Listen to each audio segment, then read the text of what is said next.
Is it time? Can we talk Is it about WandaVision time? Can we do it? I think it's time to talk about WandaVision. Let's do it. All right. I think before, like, obviously let's just warn people. Hey, thanks for sticking around for this long. If for some reason you haven't watched WandaVision yet, you should probably go and watch it and then come back and check us out for the rest of the show, because we're going to spoil. We're going to spoil for the next, 30 minutes or so. I think just a quick recap of, they premiered 2 episodes today. They released 2, and like I complained about earlier, they were way too short. But I think my recap of the 2 episodes was a very simple one, which was this is the one where Marvel did very little beyond channeling an era that many of its fans are too young to remember. What do you guys think? What do you think of the first 2 episodes of the show? I mean, I liked them. I liked they really leaned into what they were doing, or what they were trying to do, is emulate these classic TV shows of yesteryear. And it's kind of like the inverse of my complaints of The Mandalorian. Like, there's never any story. There's never any story. I didn't really mind it with these. I liked the slow drip. Maybe it's just because the nostalgia of visiting back, turning back time to see these old shows, I'm just curious, as someone as young as you are, do you even know what shows they're referencing? I Love Lucy and Bewitched. As someone who's named Ricky, I am very familiar with the ins and outs of I Love Lucy just by association. They also Dick Van Dyke did a bit, because I say that because I have an Ottoman and I've Dick Van Dyke myself a few times on the Ottoman.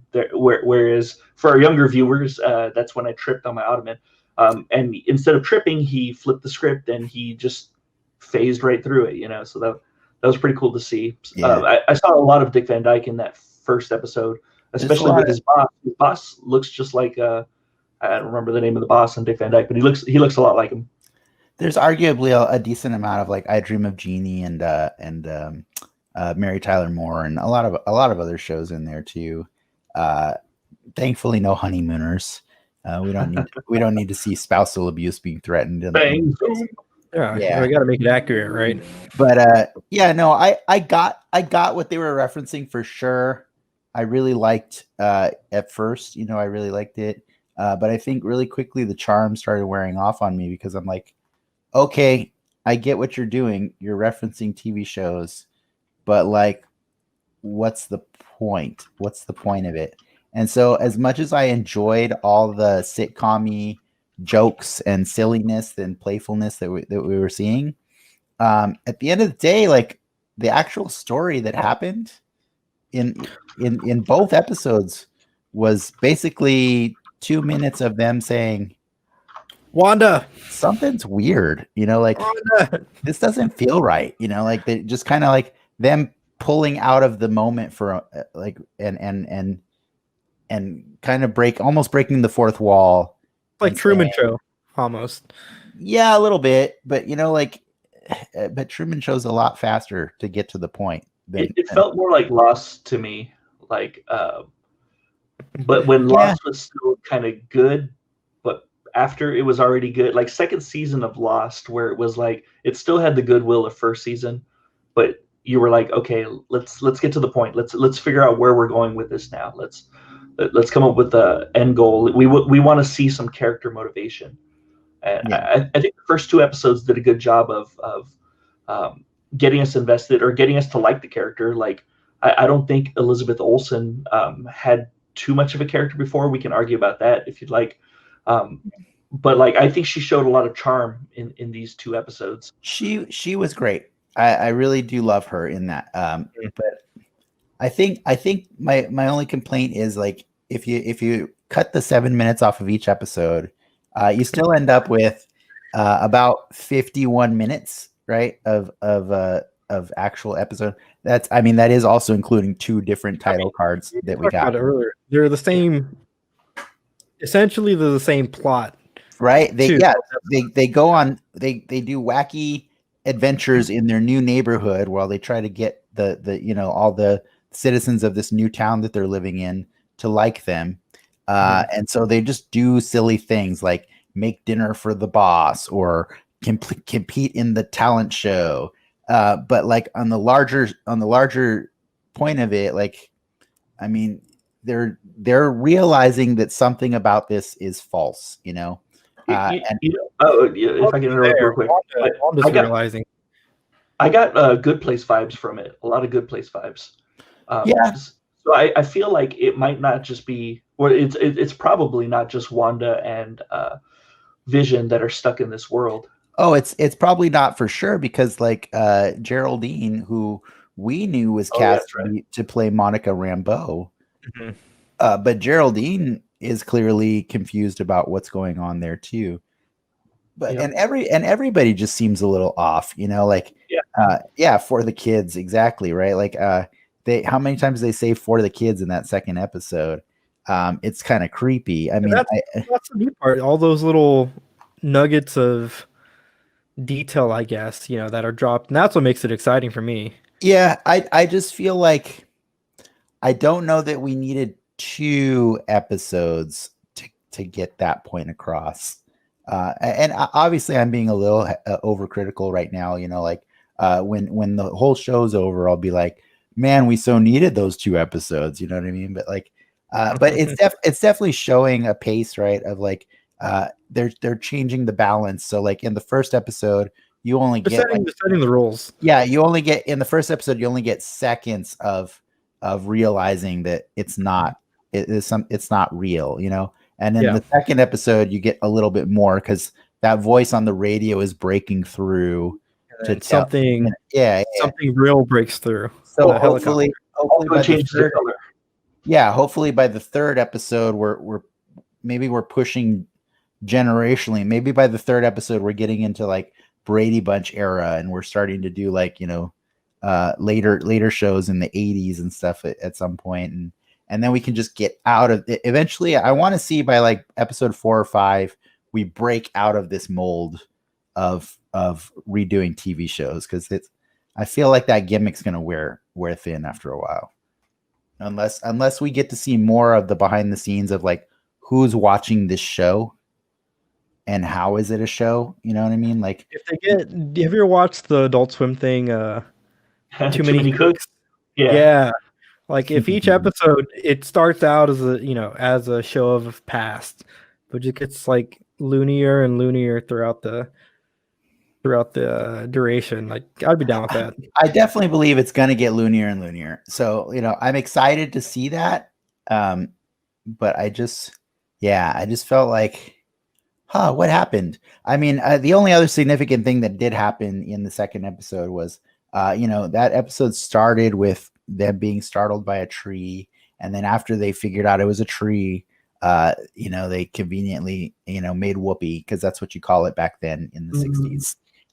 And then by the end of the episode, she's full on pregnant. You know, she's, I would say at least, you know, what should be halfway to term. Like she's at least 4 or 5 months pregnant, right? My man Vision put it in her.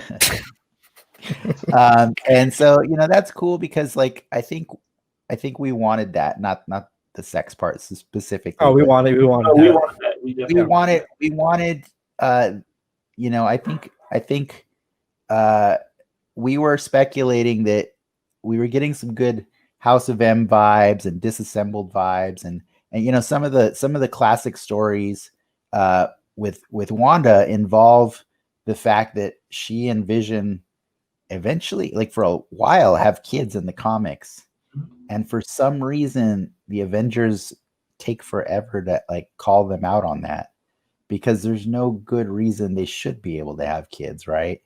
It was like a plot in the 70s or 80s. Oh no, late 80s, where they had the kids, and it was a plot with Agatha Harkness and Mephisto, where they get, well, I don't know if I should spoil it or talk about it, but like they get reabsorbed back into Mephisto because they were a part of Mephisto to start with. It was like a deal with the devil, basically, that made the kids. Maybe we could talk about it, right? Like I'm curious to see how they bring in the devil, you know, into the MCU. Or I think it's rather if it's when or where, or an if even. You know what I mean? I think Marvel's done a great job in the movies of introducing a lot of extra dimensional beings to the point where it doesn't need to be Mephisto, or Mephisto doesn't need to be the devil, right? Mhm. Like there are times in the comics where he's not necessarily the devil. Yeah. He is a lesser devil, right? Or something like that. But we have Dormammu, we have Ego, we have the Grand Master, we don't even know what the hell Nowhere was. Nowhere is just a head It's that a people celestial. live in. But you know what I mean? Like we haven't seen Nowhere or something on that scale. Eternals coming out in November 2021. Yeah, I- in theory. I'd be okay for them to lean into the more weird like that. Like I Yeah. think it was cool that they made Thor an extra-worldly being instead of a straight-up god, and they kind of rationalize it like Yeah. he was a god Yeah, because they could understand what their technology was, and that's fine. So I'd be okay with them making Mephisto like something similar, like a rationalized being, but I'd be really cool if they were just like, nah, he's a demon. Nah, it's cool. He's a demon. I'm gonna fight him with Yeah. Doctor Strange, like something like Yeah. that would be fine. I want them to lean into the weird. I think now's the Yeah. time where they should do it because I'm tired of the cookie cutter Marvel where it's like a big gray villain fight at the end of a villain that I don't really care about, or like 1,000 robots fighting 7 people. Like I'm Well, good. I'm good with that. That scratched the niche for a while. I'm ready to move on to like the more weirder Marvel. Well, I think they're ready to move on too, and that's why they're giving us this weird thing. And I think the whole point of them doing 2 full episodes that are homages to famous 1960s TV shows is that they want to show you just how weird they're going to get. But for me, that's not the part that makes it weird. I need to see like the puppet master behind it that's making it happen for me to be on board with the weird. You know what I mean? Because like you're saying, Frank, like I want to see the Mephisto or whatever it is in control. Yeah. Because it's gonna be more fun. Like it's no fun if you don't know who the villain is, right? Like you need to have the villain. Yeah, you need to establish the villain and clear motives of what they want. But also, I need a clear motive of what the heroes want too. So I mean, I was going to talk about that with the highs and the lows, but if we want to start that now, I could just go into it. I think we have been talking about it. So tell me what your highs and lows were. Sure. Like there's no clear motivation. Like I think that Vision seems to be the one that wants to figure things out. And Wanda seems to be like blissfully happy to the point where she rewinds time to be blissfully happy. I don't think Vision's real. Like honestly, I disagree. I disagree. I think Vision's real. I think Vision and both Wanda are real, but I think they're in their own kind of Ready Player One games. They're like in some sort of weird limbo because if Vision wasn't real, Vision wouldn't have his own scenes without Wanda. Exactly. That would break it because he has his own scenes where he's trying to figure out what's going on, right? When he's at his job, he's like, what do we even do here? Like, you know what I mean? Like the fact that Vision is questioning everything that's happening says that Vision is just as much as real as Wanda is. I'm thinking he's on a mainframe somewhere in Wakanda, like just kind of hanging out and trying to get out. Because Shuri mapped everything, right? She mapped the all. San Junipero Black Mirror episode. That's Shuri's got a full backup file of Vision that we never got to address that, right? Because there ended up being a giant war right after they backed him up. Then she only has and then half the world died. Vision, right? I don't. They got stopped by hooded Thanos guy. And that could add to the confusion. Corvus Glaive. Yeah. Did you say hooded Thanos guy? Corvus Glaive. Yes. Thanos' nephew that he just hired because his mom said he had to. That kind of guy. Just like But in any case, I do believe that is actually Vision, or at least a reasonable facsimile of Vision.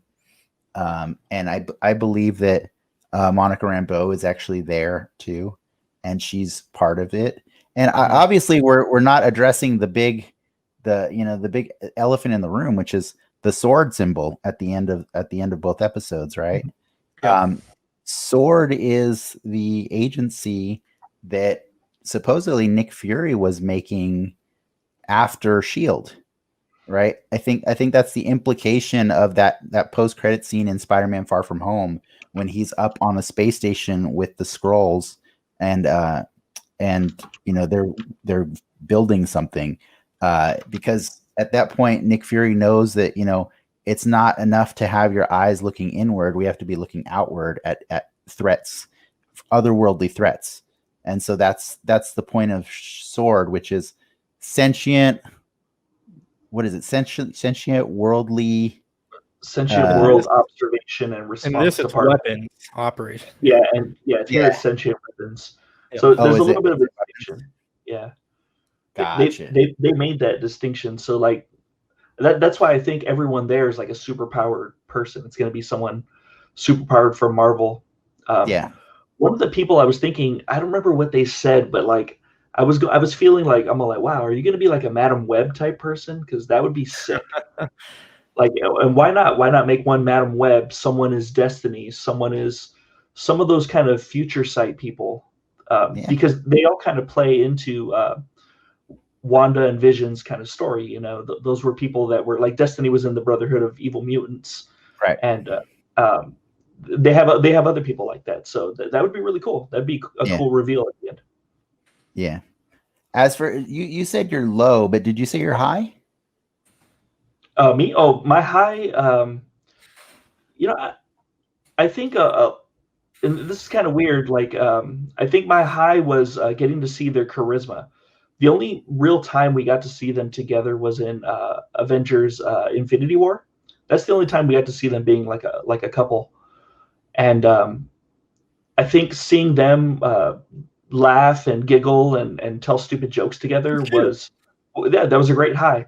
And I don't think we could have done that in a half hour. And I'm glad we had 1 hour to do it because we could see them in two different situations. You see Vision basically drunk in that situation, and then they kind of work through it and kind of have a good time with it. So I think the 2 episodes that they gave us with that is good. Now let's move forward. Let's see Lost.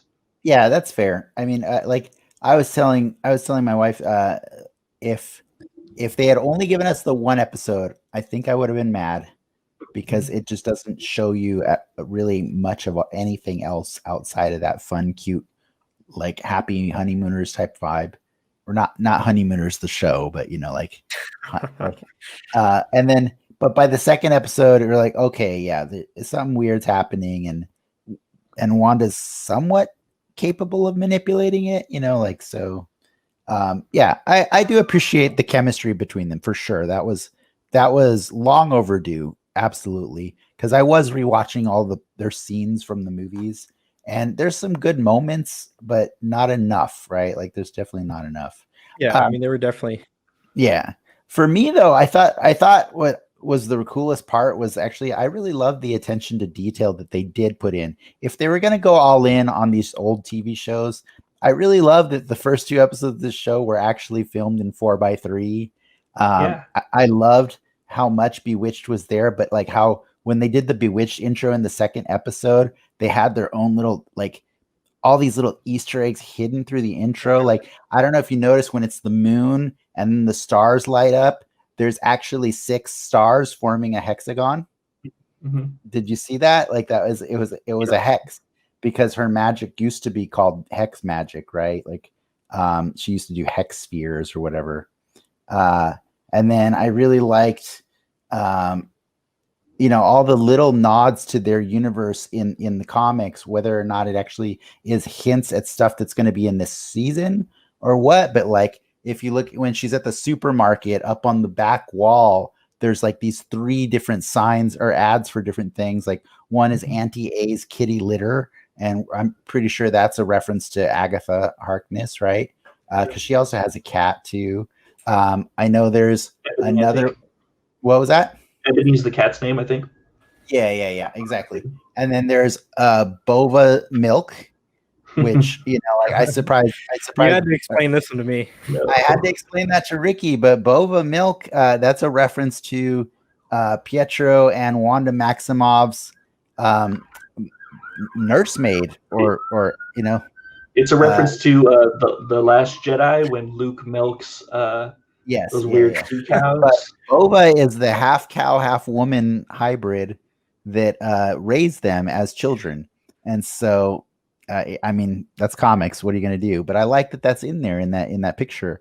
And then I don't know if you noticed, but over there on the left it says Wonder, and then her head's was it Wonder Oats? You think? Yeah, I think Wonder Oats. I'm pretty sure. And that's what I was kind of hoping to see. Like we were promised a long time ago that they were going to develop a Wonder Man story at some point.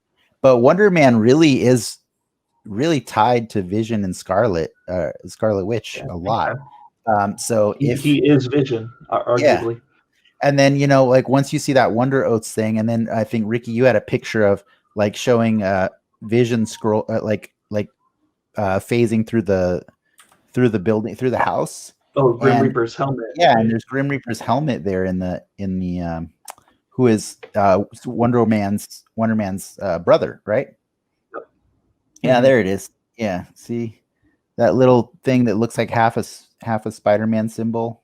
Looks like Galactus. It might be Galactus. Yeah, guys. or Galactus, but no, it's likely it's Grim Reaper's helmet. Yeah. So I liked all the little things that they were throwing in there, and I just kept trying to pick out more. Like it, we were trying to figure out, is Agnes Agatha? It seems like all signs are pointing to yes. And then if you see that, I had a Grim Reaper on it. Oh, did it? Oh, is that what it is? Okay, there you go. Or maybe is Grim Reaper the guy that's doing all of this to them? And then, but then, Ralph? Yeah, who's Ralph, right? But then to throw off the scent, right? Then there's the wine bottle, which is Maison du Mépris. Yeah, and that translates to House of Contempt or Scorn, or it's just literally House of the letter M, which is the thing to look at, right? So House of M is like the story that I think most fans want to see brought to the big screen or the little small screen. So yeah, House of M is like how can I put it? It's like Civil War or like Maximum Carnage, where everybody like loves the crap out of it, and everybody wants to see it like done on the screen. But I don't think they're ready for House of M, to be honest, unless Feige has like an ace up his sleeve for like the last episode. Instead of her saying no more mutants, she says no more mutants, and then that makes the X-Men and stuff like that appear or something. Maybe, who knows? But I don't think it's that it literally needs to end with no more mutants. I think the point of why that story was so awesome, because No More Mutants is the end of the story. It's not the actual story. No More Mutants is what leads to the next story that happens, right? Mm-hmm. But the House of M story is special because it shows just how powerful Wanda is, in that she can manipulate all of reality. She can make everybody in the universe, or at least in the world, forget what their life was before, and she can remap everything. That's how powerful she is. That's what this show's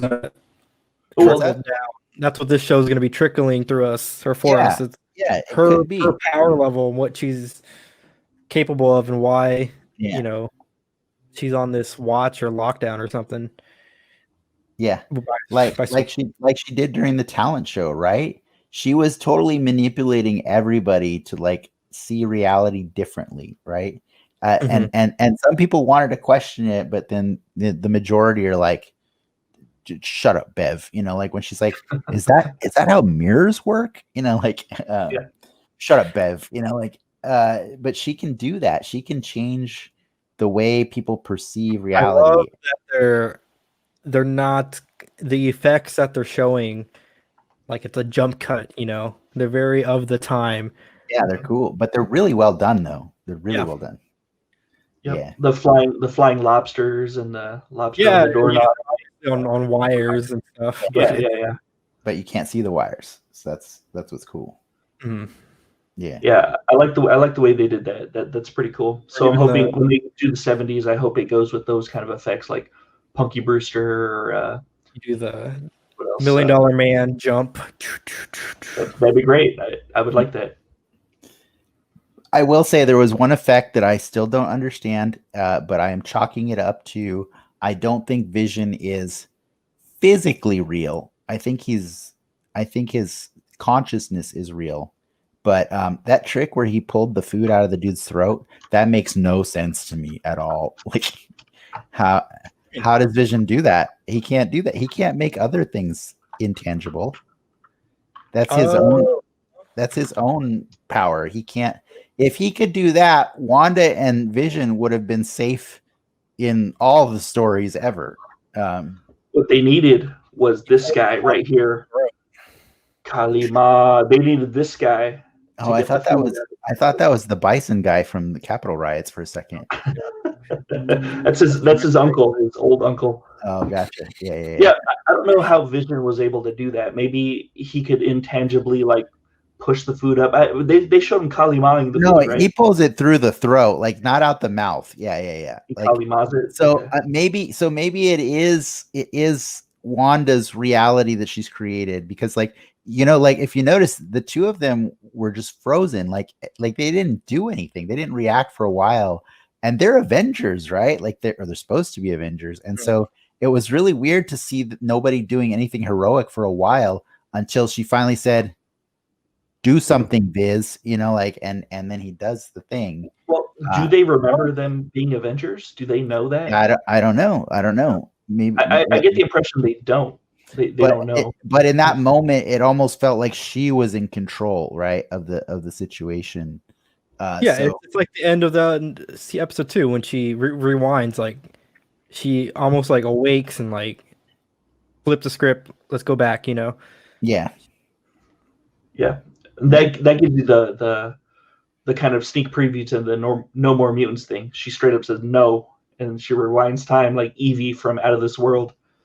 And wow, that somehow that ages you more than knowing about I Dream of Jeannie and all those other shit. Yeah, I Dream of Jeannie was like what, straight up Nick at Night stuff, right? That was when my family could afford cable for that period of time. I watched those shows before Nick at Night existed, but it's cool, whatever. Yeah, it was like during the day or in the morning time, like from 9 to like 11 before Young and the Restless would start.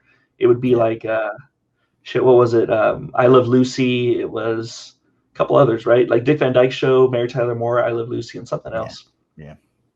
Nick at Night was like my savior as a kid. I watched all of Home Improvement, not really understanding the stories, but for somehow liking Tim Allen. That's so far beyond. He's like, yeah, we got time. That'll be in like a few more episodes. I did want to point out something else that I didn't want to miss this one, but the commercials. Yes. The commercials were interesting, mostly because one, the commercials featured two actors, a man and a woman. It's the same man and woman in both commercials. They're totally different products that they're selling, but I can't help but think that those commercials are repressed memories that Wanda is somehow recalling. Definitely. Because the Toast Mate 2000 from Stark Industries, like that thing kind of behaves like a bomb, right? Like in the commercial, and it's like literally the only piece of color that's in that episode is the red light that starts blinking like a bomb. You get the repulsor sound from it. So I rewatched the scene from Avengers: Age of Ultron where they're meeting Ultron and telling their story, and Age of Ultron came out in 2015. And the story that Quicksilver told Ultron is when they were 10 years old, they were trapped in their house, I think after their parents died from like a bombing thing. There's a bomb sitting there in their home that's literally says Stark Industries on them. And nobody can get into their house because like everything's collapsed. There's lots of rubble and everything. So they were stuck in there for 2 days staring at what they say, waiting for Tony Stark to kill us. And if you do the math, they're probably in their mid-20s in Age of Ultron. So if you think about when they were 10 years old, it was probably 2000. That's just my guess. So I'm thinking that thing is literally what the Toastmate 2000. I think that's a suppressed memory trying to remind her of that moment in her life in the year 2000. Yeah, You know what I definitely. mean? And the fact that when the toast was being made, and they were like, "Oh, it'll be ready in a jiff" or something, whatever they said. It'll be ready in a jiff, doll. You know, you and your gams, take your gams and walk out, doll face. You know, whatever they said. It'll be ready in a jiff, and there was a beat. There was like a pause where it was just like not ready and not in a jiff and not gams or doll face. So there was that little beat, that waiting of it, and I think that definitely kind of adds a little bit of backup to what you were saying about them waiting for that bomb to go off. Yeah, and then the second one, obviously, you know, like we still remember Baron von Strucker is technically the one who had a scientist experiment on them to give them their powers via the Mind Stone. You know what I mean? However they did that, they'll never explain that thoroughly, or maybe they will this in the show. Who knows? But yeah, like Baron von Strucker was the head of Hydra that they cut off at the beginning of Age of Ultron. So yeah, it seems like they're just referencing the origins of Wanda over and over. What brought her to who she is now. So who knows? Maybe we'll see another commercial that references the building that she blew up in Civil War. You know, or the Mind Stone that made Vision. Yeah, and made her too. It made her. Yeah. So one thing I wanted to point out with the Baron Strucker watch, or the Strucker watch, is that it's at 8:23. Like the shorthand is at the 8, and the longhand is between the 2 and the 3:23, which is the same date that they were looking at for the Mr. Hart dinner party that they were supposed to have. Nice. So I'm wondering if that's going to be like a lost thing with 8s and 2s and 3s. I would think it probably is, since you're. Should I look up what comic is Wanda 823? I don't think it is. They don't go that far, dude. Yeah, they don't go that far for sure. 238. It's 238. It's an Agatha Harkness issue. Yeah, with Madam Web. But no, yeah, I really did like that. I do like the "Help Me Wanda" scene. I thought that was very. Help me, Rhonda. They just misheard as Wanda.